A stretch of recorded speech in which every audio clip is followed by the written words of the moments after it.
Good afternoon, I'm Mai Rodriguez. Today on Newsfeed at noon, a Hezbollah drone attack kills 4 Israeli soldiers and injures more than 60 people. A man arrested at a security checkpoint near Donald Trump's California rally faces gun charges.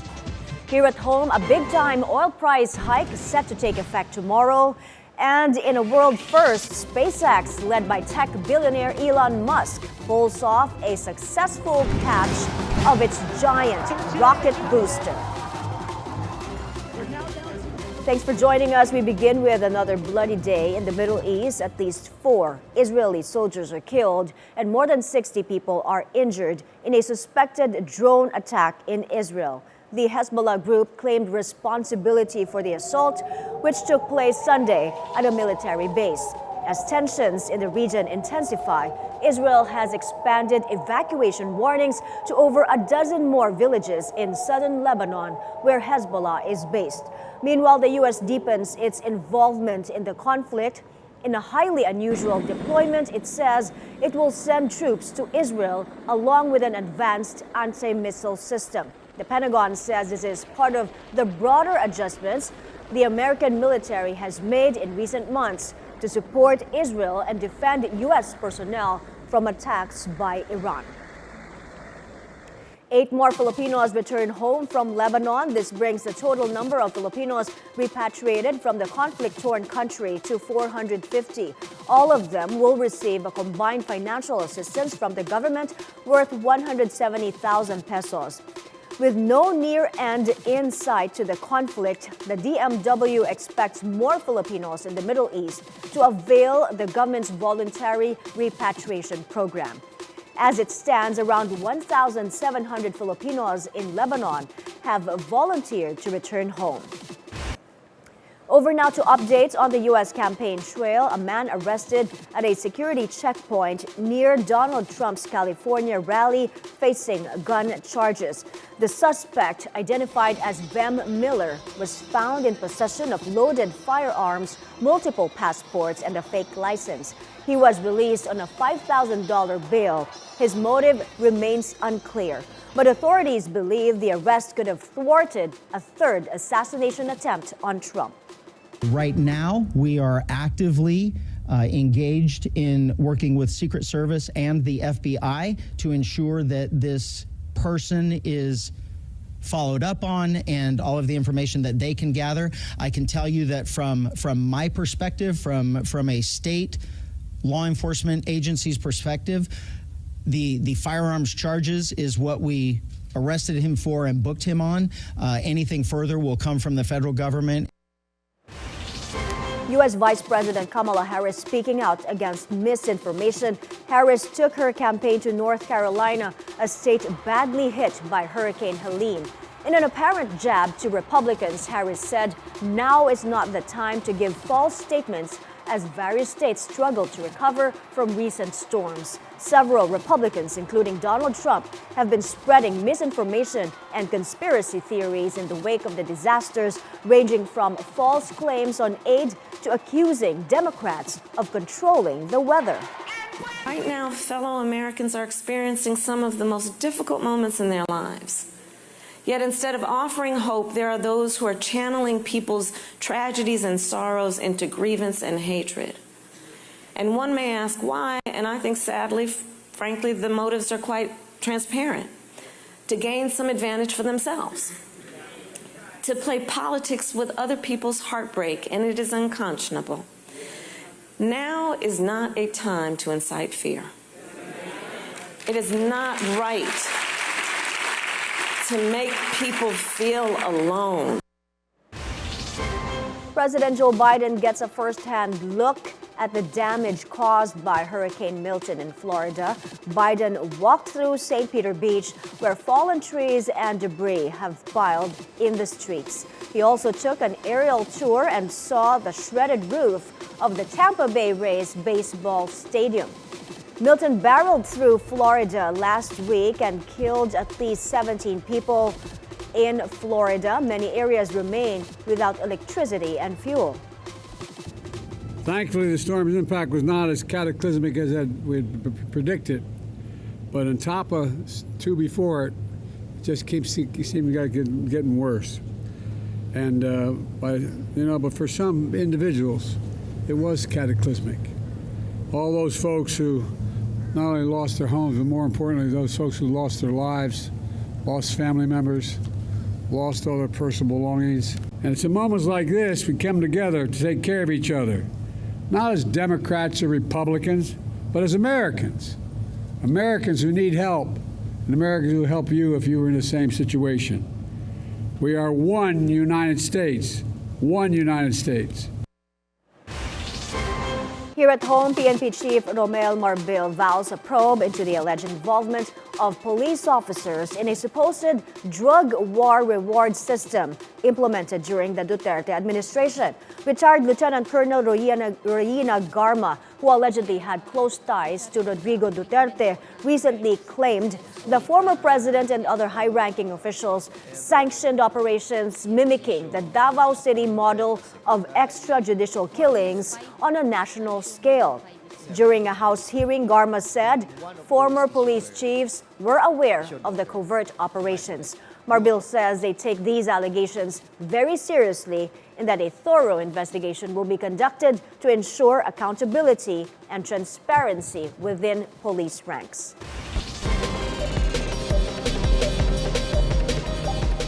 The Philippine government's debt payments increased by 33% so far this year. Data from the Bureau of Treasury shows debt payments rose to 1.55 trillion pesos from January to August compared to 1.16 trillion in the same period last year. This means 75% of the government's 2 trillion peso debt service target for the year has already been spent. Two-thirds of these payments, or about 1 trillion pesos, have gone toward paying back loans, mostly from domestic sources. In August, debt payments dropped to 186 billion pesos, mainly due to lower repayments on domestic loans.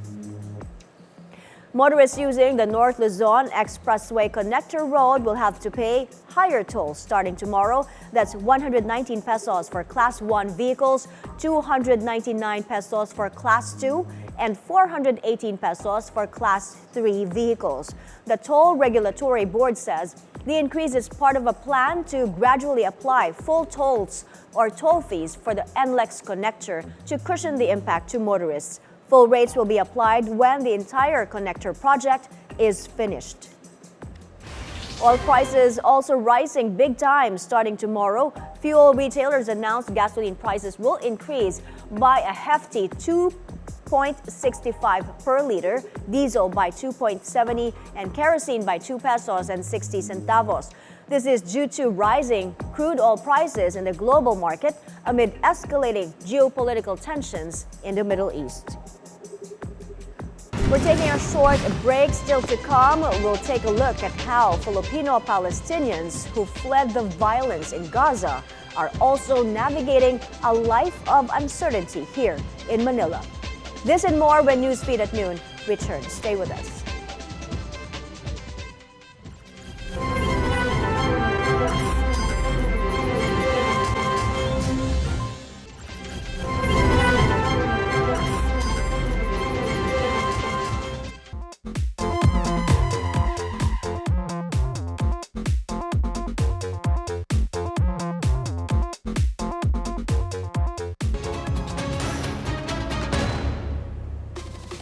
You're still watching Newsfeed at Noon. The House Quad Committee mulls releasing a partial report following the revelations of former police Colonel Royina Garma on the drug war. Garma, who allegedly had close ties to Rodrigo Duterte, recently bared an alleged drug war rewards system. Let's get the details from Zandro Ochona, who joins us on the line. Zandro, go ahead. The House Quad Committee may soon release a partial committee report. This comes after former police colonel and former PCSO General Manager Royina Garma admitted she received orders from former President Rodrigo Duterte to implement the Davao template for the drug war on a national scale. Quadcom lead chair Representative Robert Ace Barber said they are mulling releasing a partial report just in case it is needed for the preliminary investigation by the Department of Justice.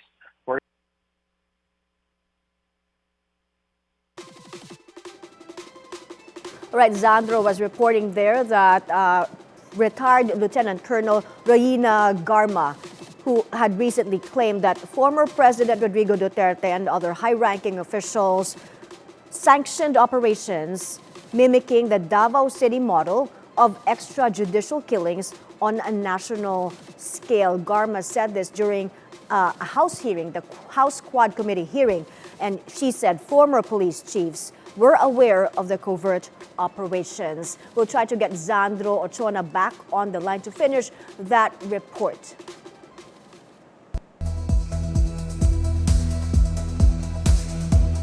It's been a year since over 150 Filipino Palestinians fled the violence in Gaza and sought safety in the Philippines. Now, as Jamela Alindogan reports, they navigate a life of uncertainty in Manila, clinging to the hope of a new beginning in a country that feels both familiar and foreign.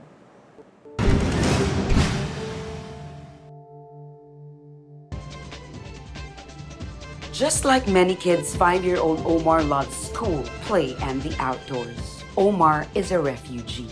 For the past year, he and his mother Nadine, grandparents Evelyn and Abdullah, have shuffled through 4 different homes in Manila. They are among the over 150 Filipino-Palestinian refugees repatriated from Gaza when war erupted last year. In this small house they've called home for the past few months, the bombs may have stopped, but the battle within them is far from over. For the first 6 months, they relied heavily on aid from government and civil society groups. But now they are striving to be more independent. Her husband, Abdullah, a Palestinian, remains unemployed, still hoping for a work visa that would bring a stable income. Her daughter, Nadine, now a widow, lost her husband, Mohammed, in Gaza. Mohammed was killed in an Israeli airstrike. There wasn't even a body they could bury. Their 5-year-old son, Omar, is now fatherless. Sa Abu Dhabi ko yan pinanganak po sila. They had lived in Gaza for over 2 decades. It was in the Middle East that their children grew up. Life wasn't grand, they say, but it was comfortable. Evelyn owned a small grocery store. Their children went to school. They had a home. But all of it vanished when the bombs began to fall. 1 week, 2 weeks, 3 days, pero ito na ang pinakamalala. Ito na talaga ang pinakamalala na akala namin titigil siya ng katulad ng dati na 1 week lang, kaya ayaw pa rin namin lumikas. On October 7, 2023, Hamas launched a coordinated assault on communities near Israel's southern border with Gaza, killing hundreds of Israeli civilians and capturing around 240 hostages. Hamas was founded during the First Palestinian Intifada in 1987. It quickly grew into a major political force and in 2006 won a sweeping victory in parliamentary elections, defeating its rival Fatah. However, internal tensions soon escalated into armed conflict in 2007, leaving Hamas in control of Gaza while Fatah retained power in the West Bank. Despite shifts in its approach to armed resistance, Hamas remained firmly committed to Palestinian self-determination. But even before the events of October 7, Gaza had been under a 16-year siege. Israel controls its airspace, territorial waters, and movement of goods and people. 2 million residents, confined to one of the world's most densely populated areas, face an economy strangled by blockade. For many Filipino Palestinians, returning to the Philippines wasn't a homecoming. It was an escape from a place they once called home. Now, over a year later, as they continue to rebuild their lives, they still need the most basic of support when it comes to livelihood, education, and medical care. Last week, thousands of Filipinos took to the streets across the country, condemning Israel's relentless airstrikes on Gaza and the United States' unwavering support. Despite a staggering death toll of over 40,000 Palestinians, including more than 16,000 children, Israel secured $8.7 billion in military aid from the United States. Ceasefire negotiations between Hamas and Israel remain at a standstill. Israel has not only continued its bombardment of Gaza, but also expanded its military operations into Syria, Lebanon, Yemen, and Iran. Every dish of Palestinian food served here is a reminder, even when everything else had been taken. Food, they say, is a way to keep Gaza alive. But tragedy struck again just 2 months after they were repatriated to Manila. Last December, her son Abdullah, who had Down syndrome, died suddenly. He was just 21, leaving behind a wife and a young daughter. Siguro sa pagod niya, sa stress niya, biglang humina na yung heart niya. Yun lang, yun na lang po ma'am, hindi ko na. Doctors say he may have died from choking. But as a mother, Evelyn knows her son died of a broken heart from the pain of losing Gaza. Jamala Alindogan, Insight Weekly. We now have our reporter Zandro Ochona back on the line. This is in connection with the House Quad Committee's plan to release a partial report following the revelations of former police Colonel Royina Garma on the drug war. Zandro? Yes, Mai, the House Quad Committee may soon release a partial committee report. This comes after former police colonel and former PCSO General Manager Royina Garma admitted she received orders from former President Rodrigo Duterte to implement the Davao template or the drug war on a national scale. Quadcom lead chair Representative Robert Ace Barber said they are mulling releasing a partial report just in case it is needed by the preliminary investigation by the Department of Justice. For his part, Quadcom co-chair Manila Representative Benny Abante said the partial report should include the reward system that Garma exposed. As to whether Duterte, former PNP chief Senator Ronald Bato de la Rosa, and former special assistant to the president and Senator Bongo, both Barbers and Avantes said they have all standing invitations to attend the committee hearings of the Quadcom. Meanwhile, PHW Party List Representative Natasha Ko and Marikina Representative Stella Kimbo has formally filed an ethics complaint against Agri Party List Representative Wilbert Lee this morning. Ko and Kimbo said it took them more than 2 weeks to file the complaint because they needed time to process what happened during the preliminary budget deliberation. Kimbo said they felt what other abused women had felt as their primary reason for filing the ethics complaint. Mai? Thank you for that report, Zandro Ochona.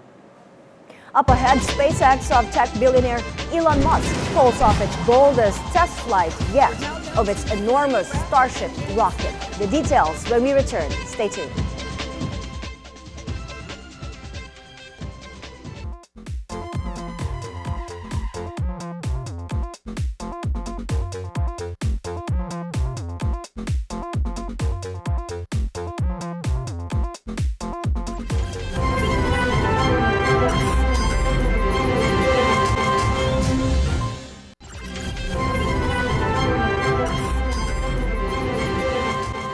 Welcome back to Newsfeed at noon. More needs to be done to improve the Philippines' preparedness and resilience to disasters. That assertion from Science and Technology Secretary Renato Solidum as the country hosts the week-long 10th session of the Asia-Pacific Ministerial Conference on Disaster Risk Reduction.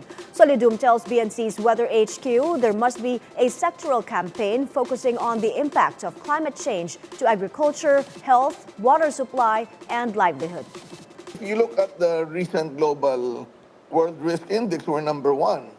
And so, and the reason why we're #1 is despite the fact that we have improved on science, the vulnerability is still very high simply because people are still staying in identified hazard areas. We haven't enacted the National Land Use Act, which would actually define where people can stay and not stay. Second, we need to also increase the capability of people, especially structures, so that they can withstand strong earthquakes and typhoons. In sports, the quest of Novak Djokovic for a 100th singles title will have to wait for another cup. This as he suffers a straight sets defeat at the Shanghai Masters falling to world number 1 Yannick Sinner. The Serb was hoping to become the third man to win 100 singles titles after Jimmy Connors and rival Roger Federer. I think there is quite a few positives that I can take. First of all, I think the level of my tennis was really good this tournament, probably best after Olympic Games in terms of how I played, how I performed, how I fought. I did my best tonight under the circumstances. I felt maybe not 100% fresh, but at the same time, big credit to Yannick for playing the big points better than me, and that's what made the difference. He deserved to win. He was just too strong in important moments. As for Sinner, his victory in Shanghai was his 4th ATP Masters 1000 title overall. He's also assured of ending the year at the top of the men's tennis ranking. SpaceX of tech billionaire Elon Musk pulls off its boldest test flight yet of its enormous Starship rocket. For the first time, SpaceX successfully returned the rocket's towering booster back to its launch pad in Texas using giant metal arms. The dramatic catch came nearly 7 minutes after Starship was launched for a 5th test flight. The spacecraft, meanwhile, continued flying on its own onto space before re-entering the atmosphere and splashing down in the Indian Ocean. This marks a major milestone for SpaceX, which aims to make Starship a fully reusable rocket system that could carry humans to the moon and Mars. And those are the news this hour. I'm Mai Rodriguez. Keep it here on BNC, the Billionaire News Channel. Good afternoon.